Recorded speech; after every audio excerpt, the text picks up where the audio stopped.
Puss in Boots, retold by Fiona Patchett. Chapter 1. The Clever Cat. Once there was a poor miller who had 3 sons. When he died, he left them all he had in the world, his mill, his donkey, and his orange tabby cat. Before anyone could blink, the eldest son took the mill. Then the middle brother grabbed the donkey. Tom, the youngest, was left with the cat. This isn't fair. He wasn't impressed. You two can work together and earn a living, Tom grumbled. What can I do with Puss? Maybe I'll have to eat him. Help! I need a plan fast. Later, when they were alone, Puss jumped onto Tom's lap. Don't look so gloomy, master. Things are not as bad as they seem, he said with a purr. Find me a bag and a pair of boots, and you'll see. Tom was astonished. Puss could talk. I have one amazing cat. And then Tom remembered that he had often seen Puss using incredibly clever tricks to catch rats and mice. So, Tom found Puss a leather bag and a shiny pair of boots. He gave him a cloak and a floppy hat, too. The cat filled the bag with carrots and strutted off into the fields. Chapter 2. Puss Goes to Work. Puss headed for a field where he knew there were lots of rabbits. Opening the bag, he stretched out on the ground and pretended to be dead. Just as he expected, a foolish young rabbit came bouncing along and sniffed the carrots. As it poked its quivering nose into the bag, Puss pounced. Got you! Puss was delighted with his catch. He marched straight to the palace and asked to see the king. In front of the throne, Puss bowed low. Your Royal Highness, I have brought you a gift from my master, the Duke of Carabas. How amazing! A talking cat. How kind! Thank your master very much, replied the king. The next day, Puss went into the fields again. This time, he hid among some golden corn. He held his bag wide open, and 2 partridges flew straight in. Puss chuckled as he pulled the drawstring tight. Once more, Puss took his catch to the king. Take these for your master. Puss became a regular visitor to the palace. Soon, the king began to wonder who the generous duke was. Chapter 3. Princess Arabella. One day, Puss and Tom were walking by the river. Puss knew the king would be driving by with his beautiful daughter, Princess Arabella, and he had a plan. When Puss spotted the royal coach in the distance, he turned to Tom. Quick! Take off your clothes and jump in the river, he told him. It's freezing. Tom was puzzled, but he trusted Puss, so he jumped in. A minute later, Tom was even more puzzled. First, Puss hid all his clothes under a large stone. Then he started to scream, Help! Help! Please rescue my master, the Duke of Carabas! As the royal coach came by, the king recognized Puss. Guards, pull the Duke out of the water at once, he ordered.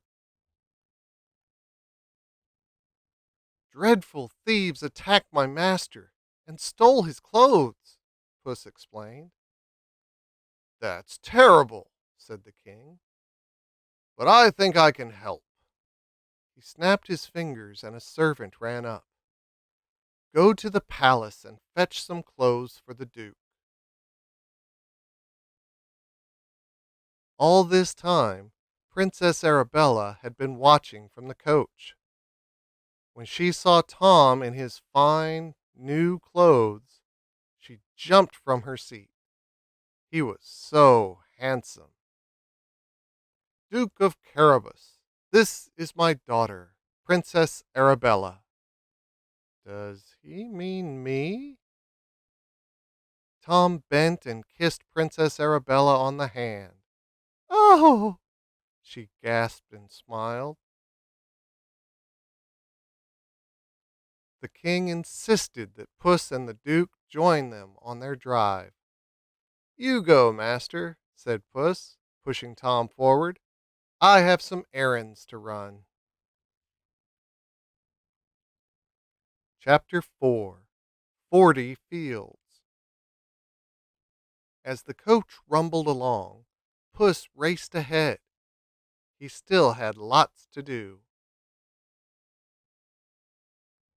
Before long, he came to some men mowing a field. Puss clapped his paws. Listen to me, he shouted. When the king drives by, tell him this field belongs to the Duke of Carabas, or my master will chop you into mincemeat. A talking cat? His master must be a magician. The men didn't dare refuse. Sure enough, when the king arrived, he asked them who owned the field. The Duke of Carabas, your highness. The men had been so frightened by Puss's threats, they all spoke together.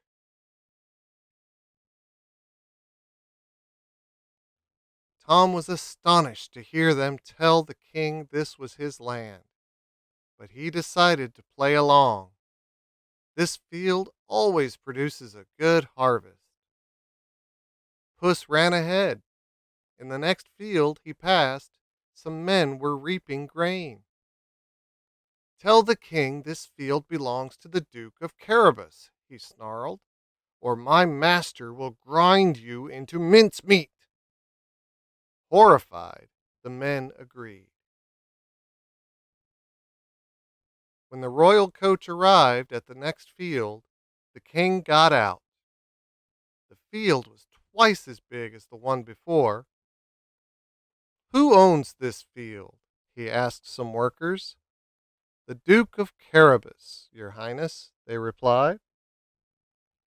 Puss made the same threat to everyone he met. The king was astonished at how much land the Duke owned. Chapter 5 Castle Ogre. Finally, Puss reached a magnificent castle. It was owned by a fierce ogre, but that didn't stop Puss. This ogre happened to be one of the richest ogres in the country. All the land they had passed on the way was actually his. The ogre greeted Puss, licking his lips, and invited the cat inside. Puss smiled. He was about to try his biggest trick. I've heard, he said to the ogre, that you can change yourself into any creature you want. Could you really turn into an elephant or a lion? See for yourself. It was true. In seconds, the ogre turned into a huge lion. Puss was terrified. After growling and roaring for a while, the ogre changed back to himself. That was the most frightening thing I've ever seen, cried Puss. "But I've also been told," he went on, "that you can change into a really small animal, such as a rat or a mouse." "Of course," said the ogre, rather boastfully. "Isn't that impossible?" "Just watch." And he did. But as soon as Puss saw the tiny mouse scampering around, he leaped on him and gobbled him up. Chapter 6. A Royal Wedding. By this time, the royal coach had reached the ogre's castle. "Let's visit," said the king, who wanted to see who owned such a grand home. Puss heard the coach clattering over the drawbridge and flung open the castle doors. "Your Majesty, welcome to the castle of my master, the Duke of Carabas." "You mean you own this splendid castle, as well as all that land?" the king asked Tom in amazement. Trying to hide his surprise, Tom nodded. "Would you mind if I took a look around?" asked the king. "Not at all," said Tom. In the banqueting hall, a grand feast had been laid out for the ogre. The table was crammed with pies, meat, cheeses, trifles, and cakes. The king's mouth started to water. "That does look good," he said. "Please join us for lunch," said Puss. The king was impressed with the duke's wonderful castle, and Princess Arabella thought he was kind to let them share his feast. As the king ate, he noticed that the duke and his daughter were getting along very well indeed. He realized the duke would make a perfect prince. By the end of the meal, the king could not keep his thoughts to himself. "Duke of Carabas," he declared, "will you marry my daughter?"